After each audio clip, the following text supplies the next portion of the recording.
이유는 모르겠지만 우리 집은 이상하게도 어머니 때부터 집안의 남자들이 연달아 죽는 일이 자꾸만 일어나고 있습니다. 저희 아버지도, 그리고 남편도.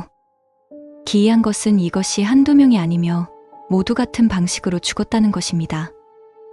또 엄마에게는 남동생이 2명이 있었는데 2명 모두 사망. 엄마의 여동생의 남편도 사망했습니다. 원인불명의 줄초상이 계속 우리 집에서 일어나고 있습니다. 그것도 모두 자살로 말이죠. 참 이상했던 점은 모두 자살할 만한 아무런 동기가 없었고 그 전날까지만 해도 너무 잘 지내고 있었다는 것입니다. 더더욱 섬뜩한 것은 모두 목을 매 죽었다는 것으로 자살한 방식까지 동일하다는 것입니다.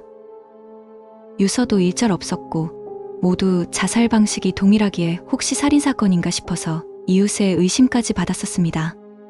우리 집안에는 남자들만 자꾸 죽어나가고 모두 자살할 동기가 없으며 자살 방법이 동일하다. 혹시 우리 집과 연관된 누군가가 어떤 알 수 없는 동기로 인해 연쇄살인을 저지르고 있는 것은 아니냐. 보험금을 노린 것은 아니냐.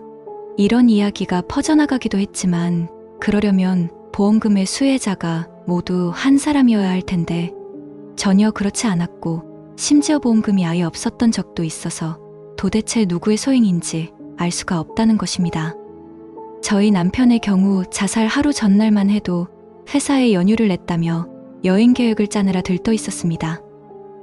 그런데 다음날 제가 조금 늦게 퇴근한 사이에 시신이 되어 있었던 거죠. 다만 한 가지 짚이는 것이 있었습니다. 어머니의 여동생이 살아생전에 캠핑을 좋아하던 남편과 함께 야산으로 캠핑을 갔다가 이상하게 저녁이 되자 속이 울렁거리고 구토를 반복해서 캠핑을 중단하고 응급실에 들른 뒤 집으로 곧바로 귀가한 적이 있었다는 것입니다.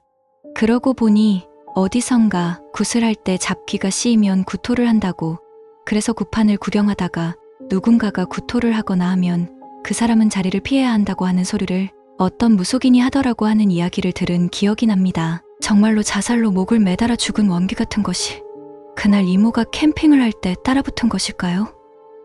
그래서 우리 집 사람들이 자꾸만 목을 매달아 죽는 사건이 벌어지는 건 아닐까요? 자꾸 이런 일이 일어나니 정말 무당을 찾아가야 하나 고민도 많이 하고 있는데 저희 집안은 전혀 무속과는 관련 없이 살아온 독실한 천주교 집안입니다. 그렇다고는 해도 사람이 자꾸 죽어나간다면 역시 큰일이니 무당을 찾아갈 수밖에 없는 거겠죠.